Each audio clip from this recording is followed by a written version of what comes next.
behavior changes in the children. Listen to them when they're complaining, talk to them if they have any difficulties. Or in case you have someone that they feel easy to talk to, encourage them to talk to them. That's how you be. They have to take an action. What comes to your mind when you hear of mental illnesses? Well, persons with disabilities have 32% more chances of developing mental illnesses than individuals without any form of disability. This is according to the analysis done by the Ministry of Gender, Labour and Social Development among persons with disabilities in Uganda. As a member of the PWD Foundation, one of our objectives is bridging the gaps hindering mainstreaming disability through promoting awareness on some of the most common challenges encountered by persons living with disabilities, and one of them being mental illnesses. How are you doing? My name is Patience from Judah and today I'm here to talk about mental health. When we talk about one's mental health, we can't forget to talk about mental illnesses, especially for persons living with disabilities. There are certain mental illnesses that they are at a very high risk of developing, starting off with depression, which is what today's video is about. And we also have anxiety, where one has intense feelings of worry or fear for the future. This usually happens following one's permanent or even temporary disability.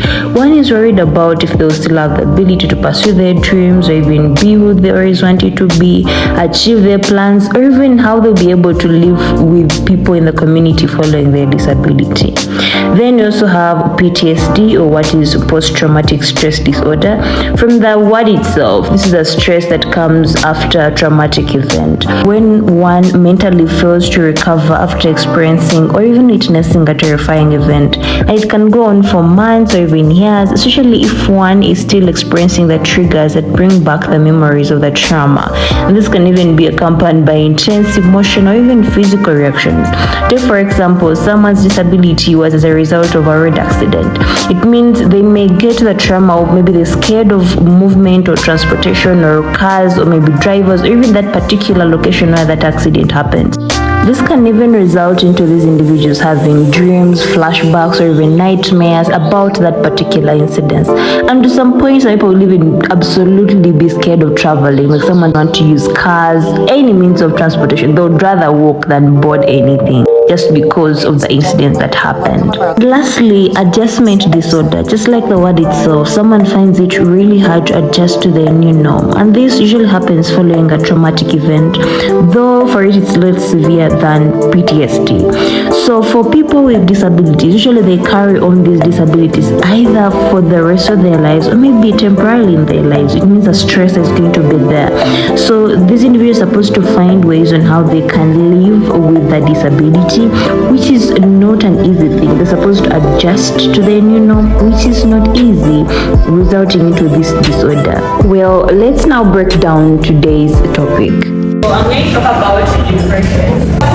A very high chance of developing depression. Stress like and it's very complicated. You need to put take care of your mind, one man cannot take care of it. So you have to also guarantee financial contribution. Maybe you take a loan, maybe you pay for care, or something. Let's say anyone. Some of the stressful life events we can get, and then something else how some people are used to living fun and what but that's what we're looking at. So how I feel like having also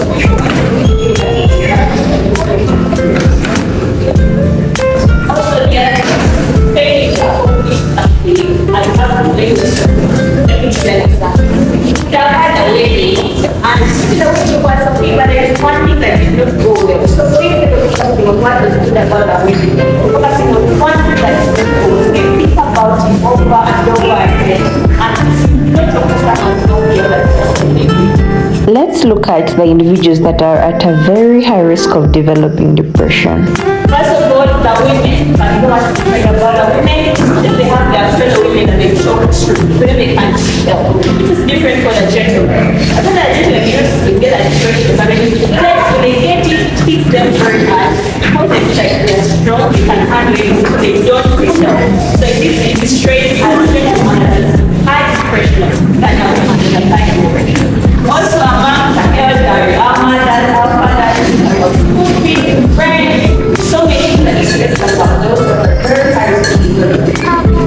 Now, when you go through how you can manage that, what I can do to you about, what I can do to account that I can do this to myself, to the things that they confront and that's don't manage this yourself to them and then I think but what have done for us is about prevention, how we prevent this, talk to people. And you know the magic about talking to people that are love for you because you may like you can have a problem but it's not your system. You doesn't necessarily want to like, hey, I'm going to do this, I'm getting a job, I'm going to say I don't know what you're like. No, you can't speak in that person, in person. No, you can't speak going through something like you have a friend that is going through something.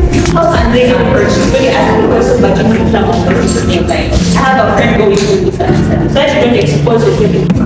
So when you have your children and you see a child who just come from school, they're sleeping in the middle of the night, take it as friends, being in behavior changes in the children. Listen to them when they're complaining, talk to them in case they have anything to tell you. Or in case you have someone that they feel easy to talk to, encourage them to talk to them. That's how to be you, they have to be action. Now, what are some of the causes, maybe if I get the causes, how can I tell my child or my sister or my brother has depression? Appetite to eat more, I can sound so you have to be cautious about how my child can how they and what they anyway to identify.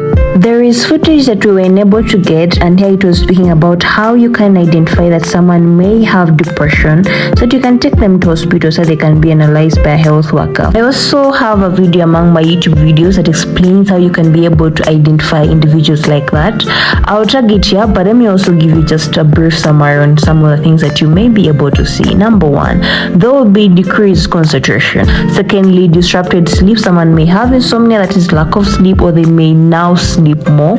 Weight gain or weight loss, like I'd explained earlier, someone may either have increased appetite or they may lose appetite. Also something about depressed mood, like I said in the beginning, you also have, when it gets to the worst of worst, some people may also start getting suicidal thoughts. Someone may actually end up committing suicide due to depression. Some of the other things that we consider as small but can actually be significant indicators of someone being depressed. It can just be someone has not cleaned their room for an entire week, the utensils have not been cleaned for an entire week, and that's not who they've been. Maybe their bed is not laid, they're not getting out of their room, they no longer want to associate with people, they're withdrawing, they no longer want to talk to people. Those things that we consider as small things, they can actually be very good indicators of someone being depressed. So if you know them prior, it will be easy for you to confront the situation early enough before it worsens. So don't ignore those small signs, as you consider small things. Check notice of behavior changes in people around you. If you see people like that, especially your moms and children, who are fathers, they are looking at our mothers because they are the fellow friends to talk to. Some of our fathers are to take alcohol and doing drinks or families like that, but it's different for the younger generation.